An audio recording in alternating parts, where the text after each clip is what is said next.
It sounded like good news for the embattled auto industry. A $13.4 billion loan for General Motors, courtesy of the Bush administration. Except now, 3 weeks after the paperwork got signed, the loan is starting to look like a noose for the auto workers. Not only are the workers required to accept lower wages, but they are forbidden to strike. I don't remember debating that. If they do strike, the government can call in the loan, bankrupting GM and leaving hundreds, thousands, lots of people out of work. Combine that with the latest assessment on the $350 billion that the Bush administration already used to bail out Wall Street. And with 10 days left in the Bush presidency, it is time for the Rachel Maddow Show's Lame Duck Watch, because somebody's got to do it.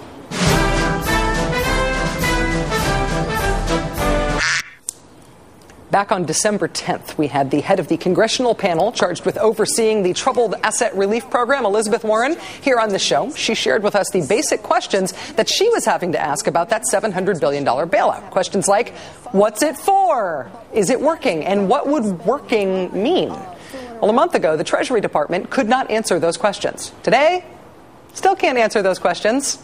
The Oversight Committee finding that the Treasury Department has no requirements for companies to report how they are spending taxpayer dollars, nor a clear plan to restore lending to consumers, nor a good answer on its refusal to spend money to prevent foreclosures. And yet that $350 billion has gone somewhere. We have asked it before. We will ask it again. Are we being punked here? Is this TARP bailout just a massive corporate giveaway with no real benefit to the regular Americans who are paying for it? Joining us now is David K. Johnston, who's the Pulitzer Prize-winning former New York Times reporter, who's also the author of Free Lunch, How the Wealthiest Americans Enrich Themselves at Government Expense and Stick You with the Bill. David, it's nice to see you. Thanks for being here. Thank you for having me. So the Oversight Committee report essentially says that we still don't know what the $700 billion bailout plan is for. What's it for? Well, that's been one of the problems with it from the very beginning. They've shifted gears repeatedly about this, but what reality we know now is this. It's been to bail out people who did business with Goldman Sachs, like AIG.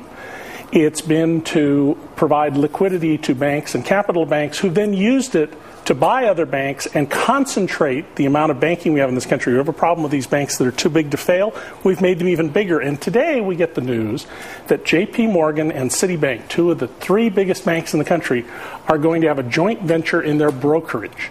This is about eliminating competition, which allows you to raise prices over time and not engage in market capitalism, but corporate socialism. If we were going to spend $700 billion to help America endure the financial crisis that we're in right now, can you think of a better way to have spent it? Oh, lots of things. First of all, we could have bought all the subprime mortgages in the country and still had $200 billion left over. And they're not all going to fail. Yeah.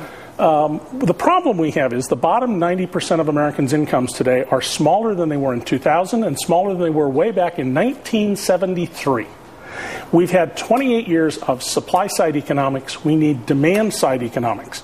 The top 1/10 of 1% of Americans, top 1/10 of 1%, 300,000 people, have virtually the same income as the bottom half. 300,000, 150 million, same number of dollars. And that's the core of our problem. We could increase unemployment benefits overnight by a third and restore unemployment benefits for people who've exhausted theirs.